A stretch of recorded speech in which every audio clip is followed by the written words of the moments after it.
had the first lecture, which was on what makes us human, like a journey of how humans became humans. And now today we are having our second lecture. The topic for the lecture is geography of colonialism, and the involvement of science and technology and how basically concepts spread throughout like what is the geography. And today we have with us to take the lecture Prabir, and you all must already know Prabir. Prabir is an engineer and he's also a science activist. He's been part of the People's Science movement for a very long time. He's also been part of the free software movement, and he's also an author at Leftward Books. A lot of his books are displayed outside, so it's a request to all of you who are here to check out his books, and it's also a request to people joining online to check out his books online. So without wasting any more time, I would like to hand it over to Prabir to start off with the lecture. Yes, and I'm also therefore in the business of selling Leftward books, right? So coming back to what we discussed the last time and what we are doing today. Last time we had discussed what makes us human beings, how are we different from other animals, because of course we belong to the animal kingdom, but obviously we have been extremely destructive as well as constructive in changing the way the world is by what we are doing.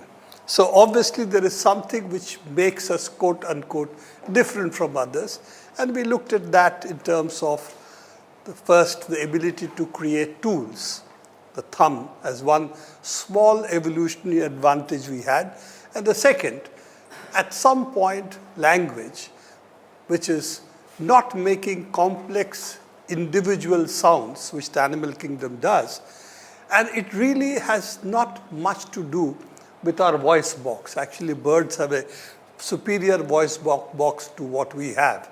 So therefore, it seems that our ability to string words together at some point made the possibility of language, and that made socially, collectively, a new change in the way you can look at communication between people, and therefore the possibility of social development, working together as groups and so on.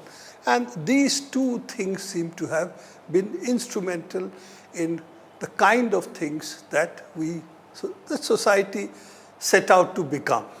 And essentially, tool-making animals, yes, but also people who could communicate to each other in a much more complex way than animals did. Today we are going to discuss, and I'm going to always come back to you with things which normally are not looked at together because our basic education system pigeonholes different disciplines. So therefore, different disciplines, if they have to work together, they call it cross-disciplinary. You keep your disciplines, but you talk to each other. But some of these things are really far more integrated than that. And therefore, when you look at things in this particular way, there is a possibility of your vision being narrow. So I'm going to give you here two things which I think get left out, particularly in history. One of it, the geographical dimension of history, that it is something that we don't normally think of, that without considering geography, can we really look at history? Simple example, for instance, India has the Himalayas to the north. And the few passes that we have, the Bolan Pass and the Khyber Pass, are the passes through which invasions have come. But nevertheless, the fact is that we have been relatively free of invasions, unlike, for instance, what you would have in Central Asia, which has a very large tract of land, grasslands, through which mobile warfare can take place. So Central Asia is pretty big. In terms of size, it's pretty big. But nevertheless, you would find possibility from going from one side to the other, right from, say, modern Turkey to right up to China. The possibility exists. Yes, China has mountain ranges and so on, but nevertheless, invasion is easier that way And of course, Europe is open to invasions. That's why if you go into history, you will have the Huns and the Scythians, Mongols, all that history is also there for Europe. So I would say that geography is a very important part of looking at history. And I would like to bring that into our discussions today. And of course, the last part, that is technology. That after all, what makes us different, we've already started by saying that we make tools. And once you make tools, the development of tools, of course, creates new possibilities. And of course, what I'm going to say is also linked to that. So this is something which is, of course, everything is open to controversies, but this is something which was done by Professor Madison, which is looking at the GDP of the world over a period of time. This is not a picture which is the usual graph. It actually shows the composition rather than anything else. That is, this axis is really percentage. What is interesting to see that for a long period, that you can see up to about 1800 or so, that India and China are almost 50% or more of the globe's GDP. Now, this is not that somebody had GDP calculations and did it, but it is really based on how much agriculture was there, what was the productivity of human beings at that point of time, and 90% of the world's income was really agriculture. And that's the simple reason why up to this, it is really agriculture which dominates, and you will see later that you start seeing agriculture's portion will go down, and you will see India's portion goes down, so does China. And this is the growth of the industrial revolution and the industrial revolution taking place in certain parts of Europe.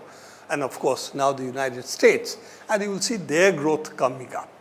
So again, this complexity to calculations of the national income can, of course, lead the economists debating about it. A lot of people have questioned it.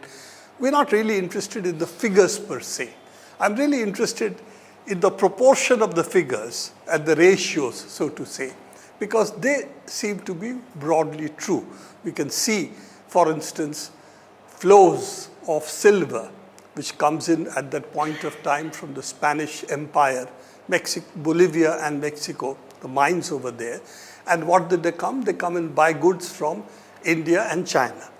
And if you do look at that, it still seems, and they really couldn't sell as much. So it was really silver that was coming in. And then you can see again that if you relate it to productivity per se, then that reflects also the kind of proportion that India and China had in the global economy. So again, as I said, all of this is open to question, but then the good part is nothing else in the world. I seem to have done, yeah. So I'm going to also bring in certain parts of geography which are not so familiar. We all think of our maps essentially as Mercator maps. Mercator maps are the one rectangular size maps you generally see, and they're the most common you will get in the textbooks. And we know that they do not represent area well. In fact, they represent area very badly. If you take a globe and see, then it is obvious that this is there. This is an equal area map, which is, it shows area correctly. There is no way that you can show both size and shape correctly. Either you show shape or you show size. So this is size. The Mercator projection keeps shapes, more or less. But it distorts it so badly that Greenland, which is 1/10 the size of Africa, is shown to be as big, if not bigger than Africa.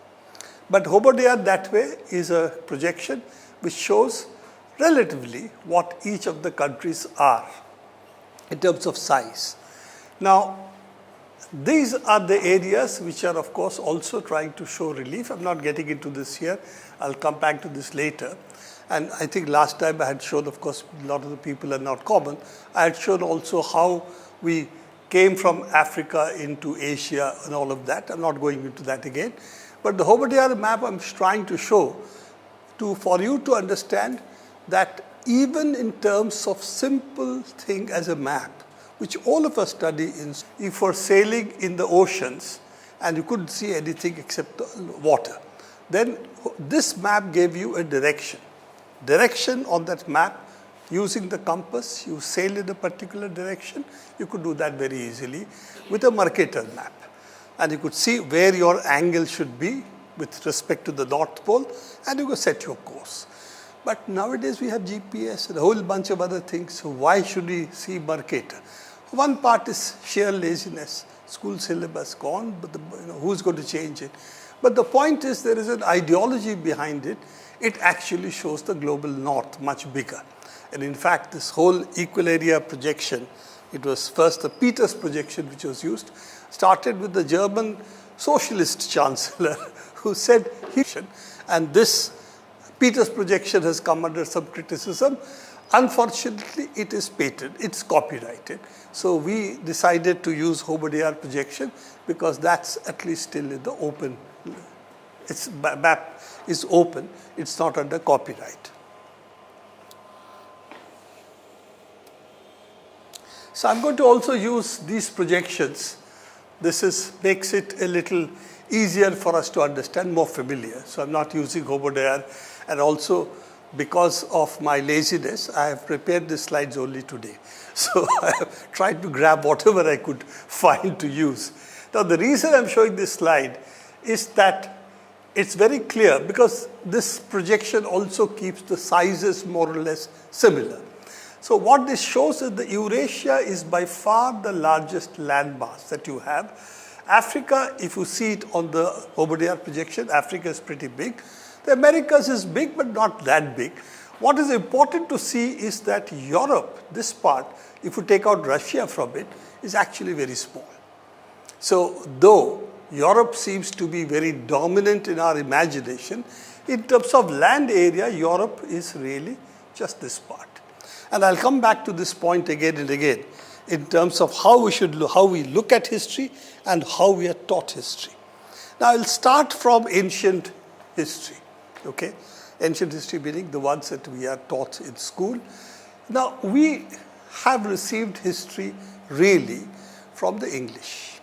Okay, our worldview, historical worldview is really set by the English. And if you go to that history, then somewhere in the 18th, 17th, 18th century, they decided the genesis of English history lay in Greece, which is somewhere here. Okay, this is Greece. Now, Greece is a very small area, by the way, and this is what are called the city-states, Athens, Sparta, which all again is there.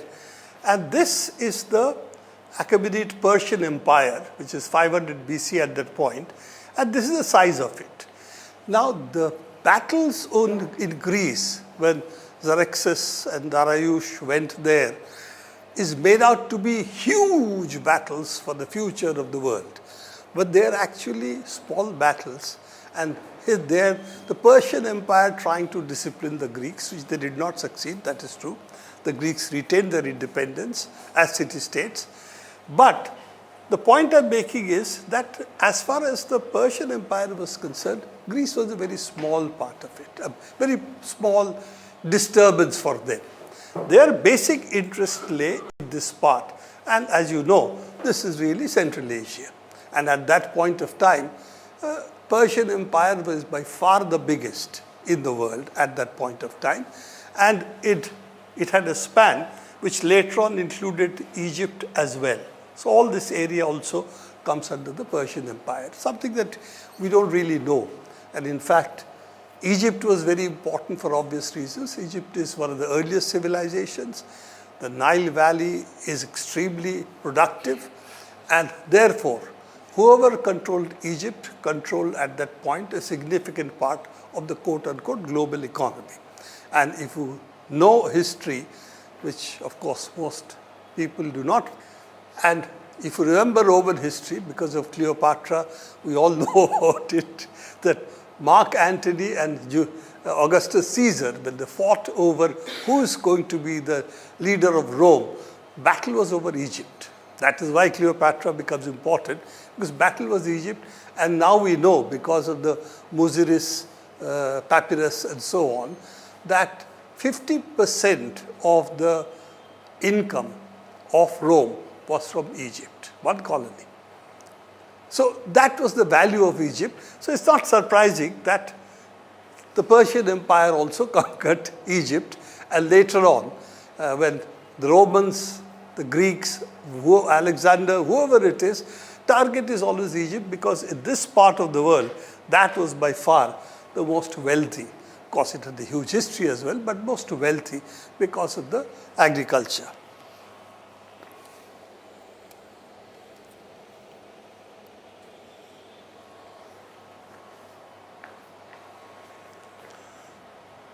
Oh, I've already shown this, sorry.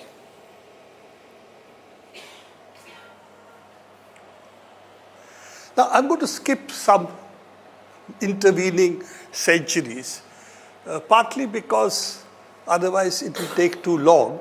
So I have not touched upon the Roman Empire and all of that. I'm coming too quickly to this. But before I do that, one simple argument I will make here, which is that in all of this, what we are seeing is really, these are all land empires. We are not looking really, we have not seen at this point, Navy being very important. It's important, but not very important. It's mainly for landing into different places that you use the Navy and the ships and so on. Trade, of course, but it's really, warfare is really done on land. Now, the Mediterranean Sea, of course, provides a lot of potential for trade. So you really have trade of two kinds. One is in the Mediterranean itself. Then you have trade with Asia. And you have trade with Asia in two ways. We know about what is now being talked of, the Silk Route. It wasn't called the Silk Route, but routes existed to connect to China. Now, China route or the land route is an expensive one. It costs a lot of human resources. People get killed easily. And therefore, the trade over land was more likely to be, particularly if it comes from China a long distance, over really expensive goods. So what were the expensive goods which came from China? One was, of course, the precious stones, semi-precious stones, which is across Central Asia, it's available. It also came, some of it from India also. From China, silk. Silk was the most important part of what is coming to Europe. Again, Elder Pliny, who gives lots of galleys to women, particularly, not so much men, but women, for wearing silk and wasting money, and our money is going.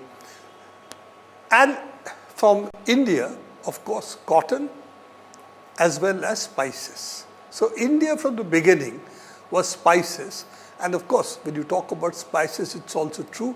It is Southeast Asia also. But the trade happened at that point of time and even later through really South India. Essentially, at the Roman times, it was Muziris, as it is called, Pattanam, probably, and as well also through Sri Lanka, the ports there. So there is a large amount of trade that takes place, but these are expensive goods. And the trade there is therefore at that point of time in goods which are not easily available locally. Interestingly, sugar also has a history here. And the sugar that came from India into Persia, into Arabia, and as we'll see later in the Crusades, it comes to Europe. And sugar, of course, plays a very big role subsequent to that. So this is the Umayyad Empire. And as you can see, these are the Frankish states, Charlemagne, etc., as you might have read in history, that they're really not an established kingdom like or empire like it is projected to be. They were basically what we will, if they wrote somebody else's history, would call tribal. Okay, so there were ethnic groups over there, and again these ethnic groups changed names and so on. I'm not getting into these details. It's quite confusing also. But you had the Byzantine Empire, which was originally the Roman Empire, which shifts to Constantinople. So this is the one which shifts to Constantinople. Headquarters is Constantinople at a later date. The Byzantine Empire is, as you can see in size, it's much smaller than the Umayyads and later on the Abbasid empires, which is the Arab empires which are there.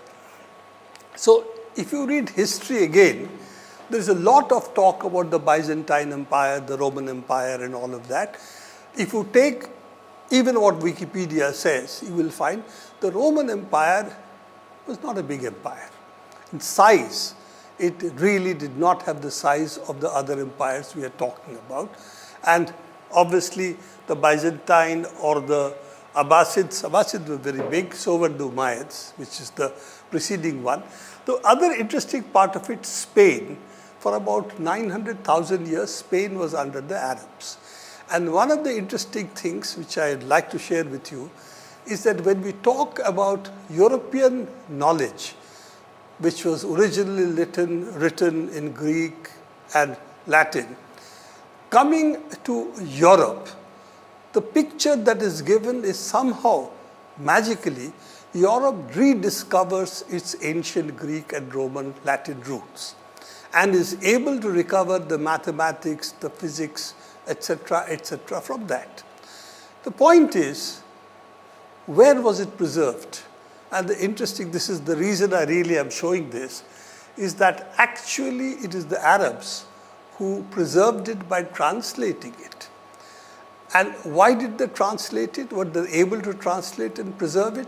Because in the interaction with China, and there is a lot of history on that, they had access to paper. Paper was tightly controlled by the Chinese. They knew that knowledge is a dangerous thing for them, for anybody, for any ruling class. Therefore, they tightly preserved the control of paper, and they have to sell it abroad, but at a high price. So technology of paper making is what, when the Arab Empire in its expansion through Central Asia meets China, in that battle, it's said, again, this is probably a myth, they said that some of the people can, and therefore what happens is the cost of writing down knowledge reduces drastically. Why? Because before that it's written on parchment. Parchment is expensive. Therefore, parchment is not used to have scribes practice on it. Because if they do, they spoil the parchment, a lot of money is lost. So they would be given scraps of parchment, cuttings which to write on and so on. But proper writing was reserved for those who had really beautiful handwriting, not like mine, and therefore could use it for posterity. And therefore, parchment books were expensive to produce. I did a calculation once. It is something, I think, like 100 times the cost of paper books.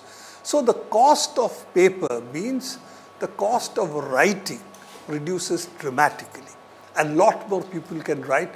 So Central Asia, and this is something which the Abbasids do, the Umayyads do, the Mongols do later, creating libraries becomes one of the hallmarks of the empire. Any empire, any kingdom produces libraries and stores information, provides information to its, basically to its elite, whatever, who are useful for them in different ways. So this, what I will call in some sense the democratization of knowledge, really is based on paper. And of course, Chinese, as you know, they have a different script. They are pictographic script, if you will, they really are not, but whatever we want to call them, that the number of letters increase as your literacy increases. So to be able to communicate, you need to know a large number of symbols, and therefore an elite clerical class there had, in that sense, could do that, and therefore its value in administrative terms.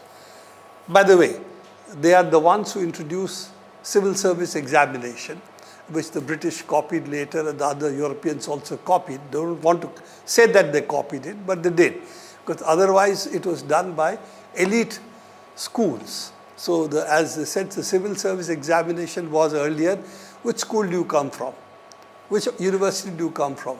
If it is Cambridge or Oxford, you get a job. But they both were essentially set up for religious purposes, to teach the clergy, because they're the only ones who wanted to be literate at that stage.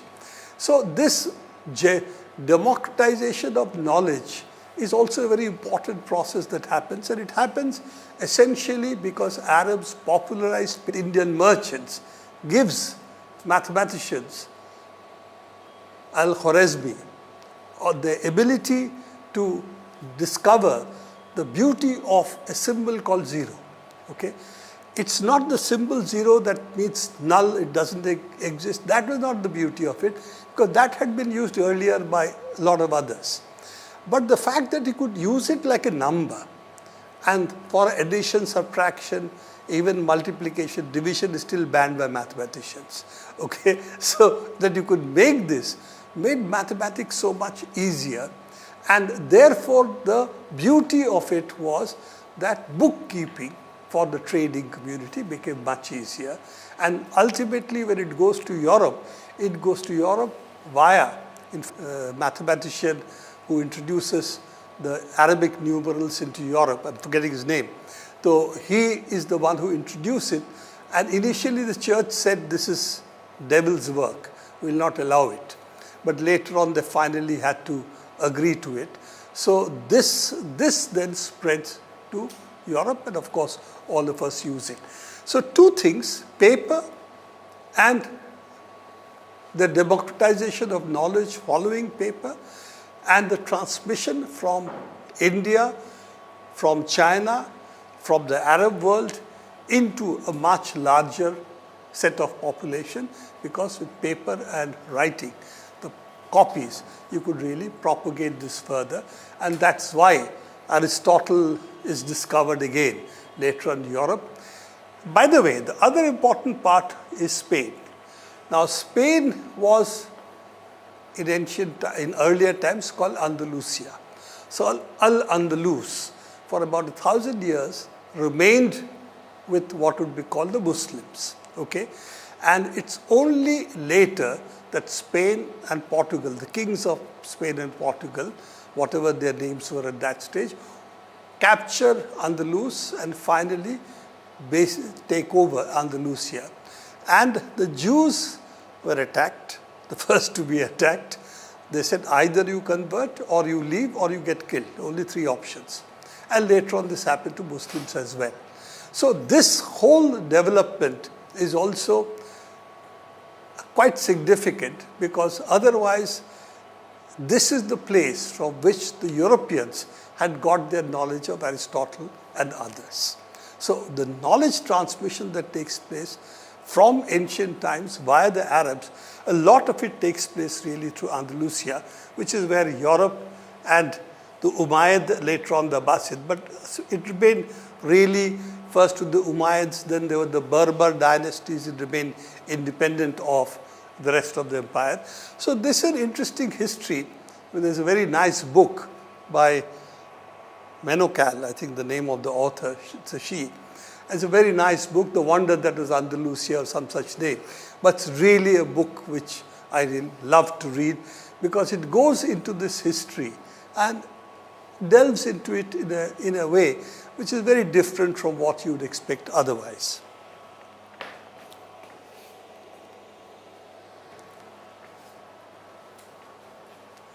This is the Abbasid Caliphate. You can see also the extent of it. They didn't capture actually Spain. That remained independent. But they had taken over up to Sicily. And you can see the huge expanse they have into Central Asia.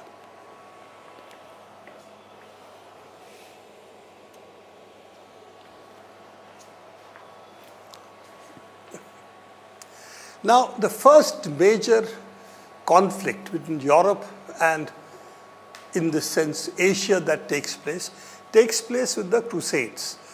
This 200 years actually a little more, because this is the early Crusades and it goes on till a little later, roughly about 150 to 200 years. Now, the Crusaders actually came mostly from Western Europe. That this is the part which is not referred, though it was the head of the Constantinople church who asked help from his, at the time, the head of Rome, the Bishop of Rome. They had not, I think, been designated as the Pope and so on. And this is really Greek Orthodox, and that's really at that point the Roman Church, what we call Roman Catholic today. This was the church, and the head of the Roman Church said, yes, we'll help you free Jerusalem from the Muslims. So that was the Crusades. Now, what history, a lot of the history, we have films and all on that. I'm not getting into that and how the Crusaders, some of them were pretty brutal, as we know. The Salahuddin and Crusaders history is there. But the interesting point which people don't know, even I didn't know till recently, is that in the Fourth Crusades, the Crusaders come and sack Constantinople. Now, it's strange. They are supposed to be coming to help Constantinople, that is the Byzantine Empire, and that is the one they sack. I think in the Fourth Crusade, they sacked Byzantium, and they loot it. You can see in Venice. Now, here Venice becomes very important, partly because Venice provided the ships. And I'll come to the ships just a little later, though there also, Genoa was also a participant, but the major participant in providing ships and so on was really Venice. So, I've just given some statistics, how much is the loot. And if you see the record of the times, and there are lamentations of what happens to Constantinople, that this is there. Of course, people know about it, but it's not largely known. That means it is something which is sort of glossed over. We hear a lot about the great Crusaders, what was the Richard the Lion-Hearted, because we have British history with us. But you rarely heard about the fact that the Crusaders came and sacked, it's called Constantinople, and looted it. So what I'm saying is this is the first encounter of Western Europe with essentially what would otherwise be both Rome, Greece, and Western Europe first time coming into larger political sphere. And first time you get a projection of Western European feudal empires, kingdoms, if you will, coming into this area. And the consequences is there for a lot later as well. Because that was not something which was prevalent, say in Egypt, Turkey, West Asia, in any of these parts, even in the Greek domains. This was not what was followed, where you have a very small section who control the land, and those who are serfs are tied to the land and tied to their lord. They cannot leave. And this whole model of feudalism was not something which was there in, say, Greece, or at the time Byzantium, which is also what was prevalent in large parts of Asia, that the peasantry were relatively semi-independent. They paid, of course, the dues, but they had rights to the land. And they were not people who could not leave. They were completely bound to the lord. So that kind of feudalism did not exist. Now, question is, why did that kind of feudalism not exist? I think it's an important one. And my very simplistic thesis is, these are hot areas, okay, particularly Asia. Now, if you wear a suit of armor, go on a horse in Delhi heat, so 40 degrees, you will be dead in half an hour, you will get a sunstroke. So, it was or large parts of Asia had developed less coercive, openly coercive instrument for controlling its population, the elite here, than the sections that you see in Western Europe who actually used the knights. The armor was like, as it has been argued, like a tank, okay, in battle. So therefore, the armored knight is not a phenomena you will find anywhere in Asia. So again, is it only because of weather, because of cultural reasons, historical reasons? I'm not getting into that. But this seems to be one of the consequences that we have. Well, I'll come to Mongols. So, I'm also touching upon technology as I go along without spending too much time on it. So we have the Mongols. The Mongols had a huge empire. Nobody's explained really why did the Mongols successfully build such a large empire. They're nomads. By the way, nomadic population in Central Asia has always been able to build empires at different points of time. We have the Scythians, for instance, what in India is called the Shok, the Shakas. They also built empire, Scythian empire, which is there, Kushans. They were pretty big. Okay, you had also different empires come up at different points of time. The Huns, of course, Europe knows quite well. We hear a lot about the Huns. But China has the same. They call them, I can't pronounce it properly, Xiongnu, something like that. They essentially were also Huns. The same, seems to be same ethnic group or similar, who also did what the Huns were doing in Europe and Asia.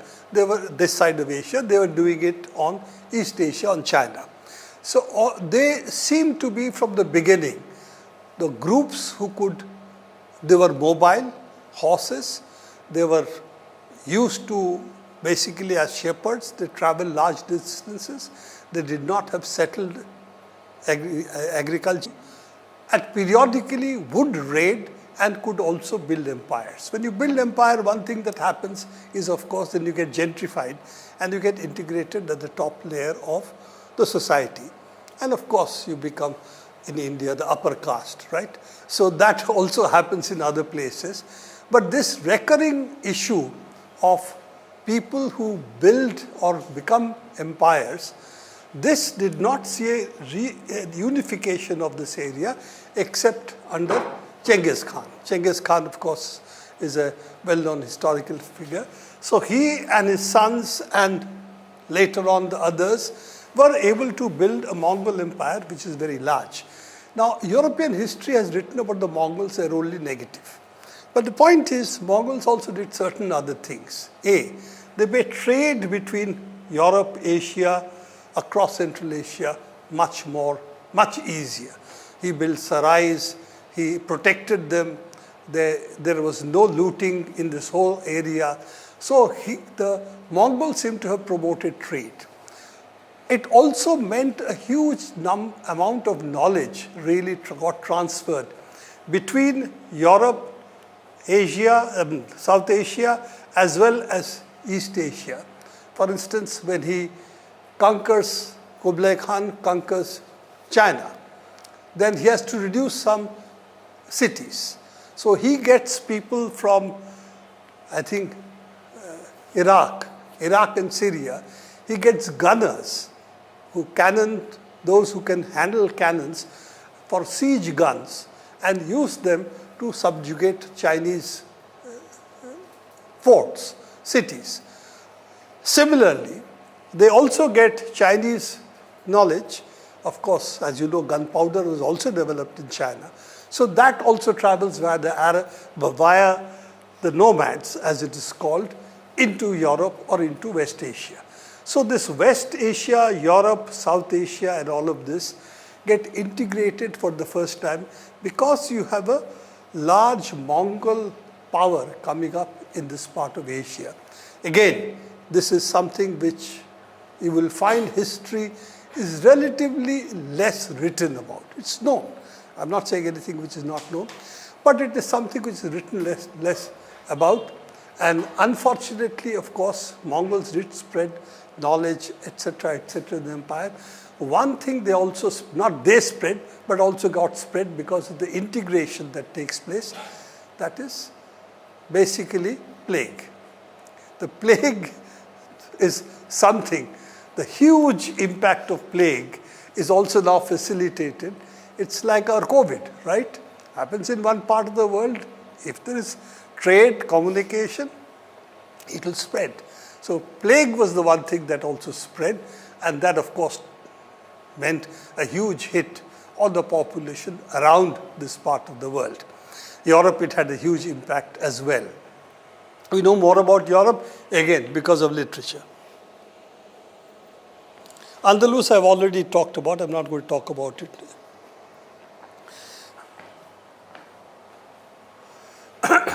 I've also talked about Ibn Rushd, I think I have talked about. Maimonides was a Jew. Ibn Rushd was, of course, Muslim. So that they are the two major philosophers whose writings become much more well known. Science, mathematics, technology. Astrolabes, star charts probably came from China. But the Arabs also popularized it, and through them it goes to others. Columbus's ship is possibly derived from the word karib, which was a word for a boat in Arabic. Again, some of this are open to question, so I'm not going to claim that mine or whatever I'm saying is the most authentic knowledge about this. But there is a lot of transfer of knowledge that takes place because China's knowledge comes to Arabs. Why? Because Arabs were involved in trade through Southeast Asia to China. Now, China at one point of time had a very powerful navy. But between the Chinese clerical forces, the scribes, who controlled the emperor, and the feudal forces which controlled land, the ones that were hit were the ones who controlled the navy. Why? The navy was controlled by eunuchs. Now, eunuchs control the palace. Because they control the palace, they have a lot of power. They were the ones who were leading the navy. And their power was seen to be a threat. So China destroys its navy, which is a very powerful one at that stage. The size of the ships are still controversial, but all said and done, they were the most powerful ships at that time. China had sent the naval squadrons or naval expeditions right up to the east coast of Africa. All those records are available. They're no longer open to question. But at some point, they decided to destroy their own navy. They thought, we need to strengthen the wall. You know, the wall is very important, otherwise barbarians will come. Barbarians came anyway. They took over the Chinese empire anyway, but China had no navy after that. And the Europeans, as you know, it was the gunboat diplomacy which really humbles the Chinese later. Now, I have this question, which I will pose a little later. I'm going to skip over these, which I have already touched upon. I'm going to go quickly over the next, which is Spain and Portugal, basically arise in Europe first and start building colonies in the Americas. Now, one of the important reasons, if you read the literature of that time, either Columbus or the others were not interested in discovering new lands. So the age of exploration, as they call it, was a byproduct of what they were doing. They wanted to come to India. Why did they want to come to India? Spices. By the time spices was in high demand, Indian textiles were in high demand, so were Chinese silks in high demand, and Chinese porcelain in high demand. The route for all of that was really at that time, via India. Southeast Asia, spices, Indian spices to India. They would go, this is the route, this is the area which is controlled by the Arabs.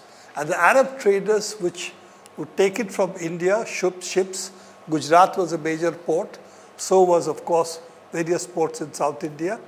and it would travel here. It would go either through Alexandria or it would go via Constantinople into Europe. Now this trade was controlled by the Arabs, and the competition was for them, for Europeans, how to get access to India. And one, of course, they couldn't really compete in this part. This is not a part that they knew well, it is already controlled. So what they were looking for is a route up to India, around Africa. And Columbus, as you all know, tried to do it thinking the world is much smaller than it is, and thinking they could reach it from this side and circumnavigate the globe. They knew the globe was round and come to India. And this is well known, I'm not saying anything new. But the reason I'm saying this is the real issue for them was how to break the Arab monopoly over the trade with Asia, which is what at the point Arabs had. And then two things that happen. One is that they start asserting monopoly over the oceans. Why they did it over there?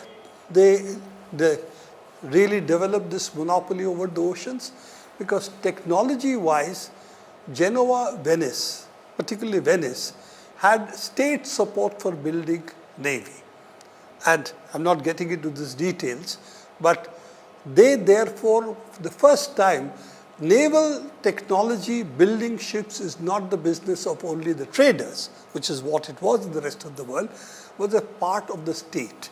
Because Venice as a state was involved in two things: slave trade with the what is called the white slavery from the Rus.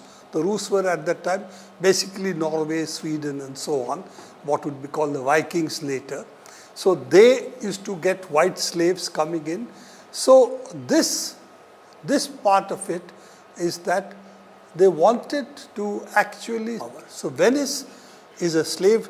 Its foundation is from slave trade with white Rus, as it is called. Basically the Vikings, they were into white slavery at that point. And then into trade and the fact that they built arsenal. Now arsenal was the shipbuilding yard which was arming the ships with guns, gunpowder, etc.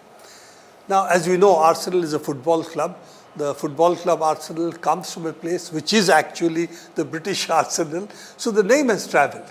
But the interesting side light I want to give you on this is that when you have the Dante's Divine Comedy, Divine Commedia or something in Italian.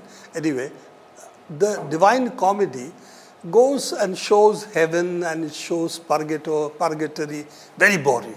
Nobody reads that. But when it comes to hell, it's very vivid.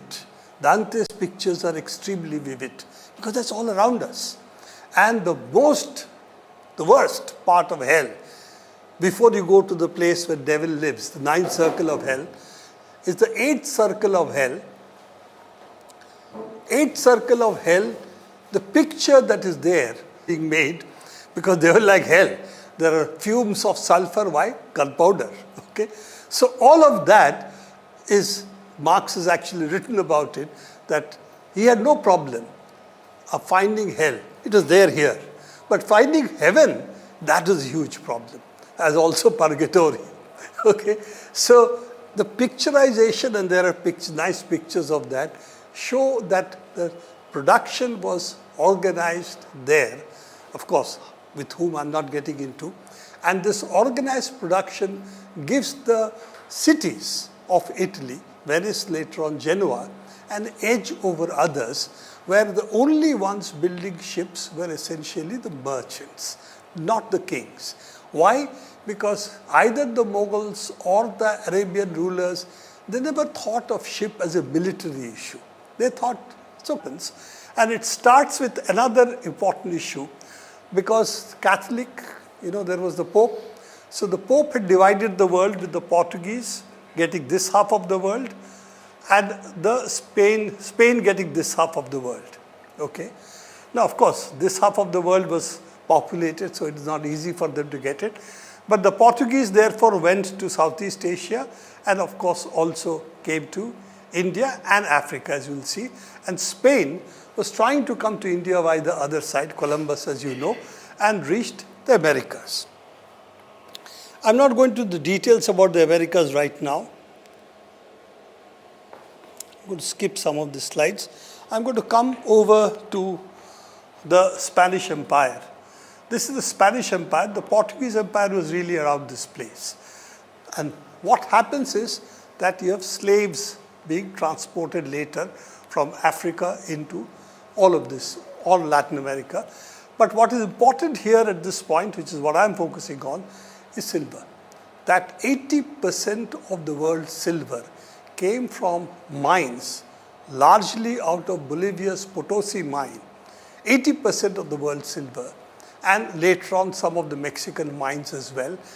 And that is what Western Europe could offer to India and China for trade, because all the textiles and spices that went from India, they had to pay for it in silver.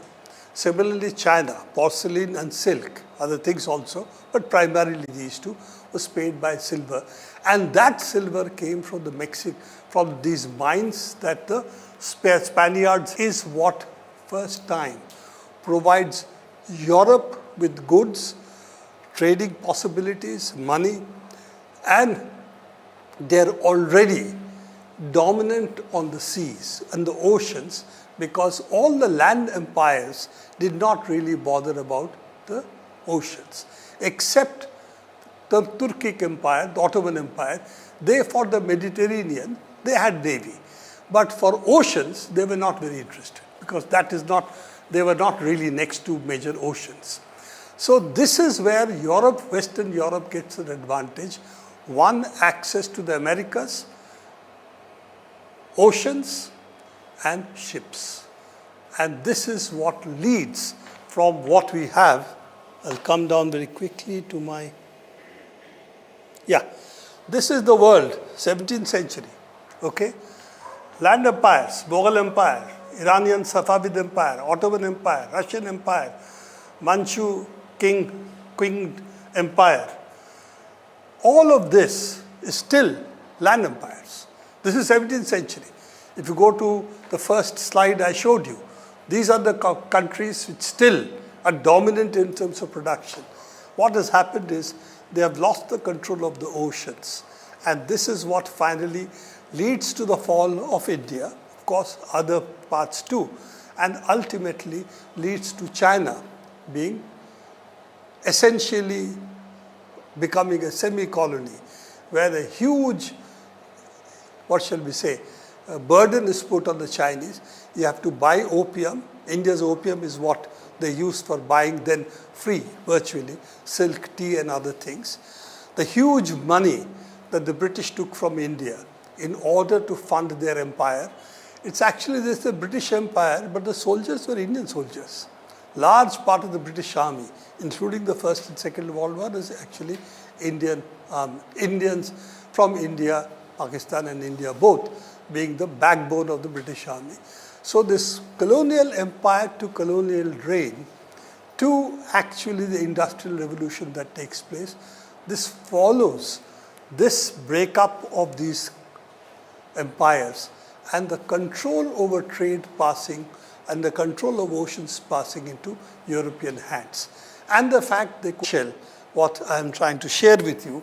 I have dealt with technology briefly in these parts, if you will see, but only briefly. But the part of it that I want to tell you is that decisive changes also take place. Who controls technology at what point? And some of the decisive points, of course, one is the control of the oceans. I forgot to tell you one thing, Mongols' control over the Asian land space. What was the technology change they had? And the only things that we seem to see that gave them a decisive advantage was the mobility of the soldiers. They were all people, they came, had 2 ponies with them, 3 ponies they kept. Those ponies could eat gravel, and they had stirrups. They had made stirrups on which they could stand and fire their bows. They got mobility in warfare which the knights did not have because they could only charge straight. So apart from that, we don't seem to see mobility, as we know, in warfare becomes very important later on also. Tank warfare, as we know, in the Second World War. But technology has played a very important role in this kind of things. But it is not the technology we think happened, which is what we call the Industrial Revolution. In fact, Industrial Revolution happens after the colonies have been secured. After the colonial loot has come, only then the Industrial Revolution, the slave estates, sugar estates, the Industrial Revolution would not have happened.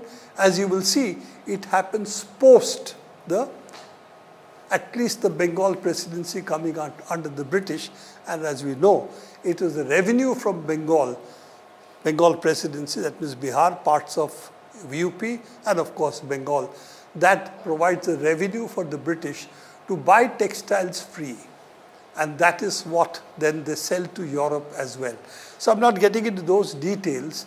In fact, those who talk about the Industrial Revolution do not know that Indian textiles had been taxed at 9 times its value in order for British textile industry to be able to compete. So not my facts, but facts which are available, why it did not happen. Of course it did. But it was fueled on the back of slavery, or the sugar plantations which was built on slavery. Later on, cotton plantations in the US which was built on slavery, which fed the Lancashire mills and Manchester mills. And of course, on the loot from India, which was basically taken from our peasantry.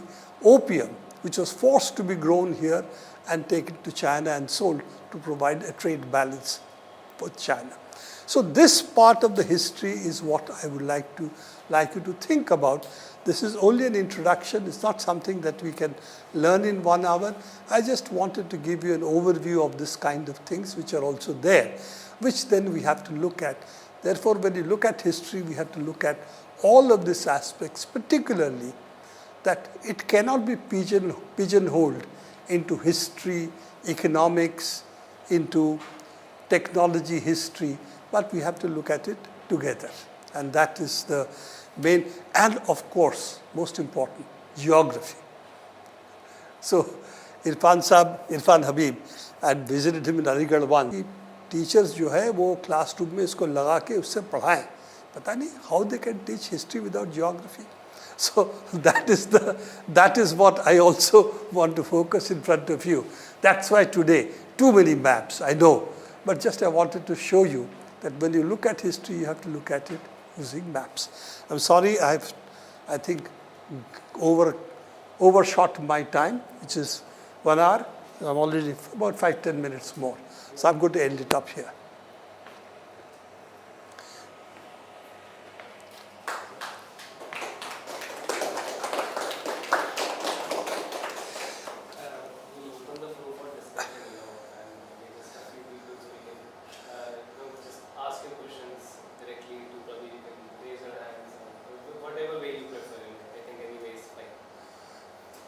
You don't have to even raise your hand, just ask.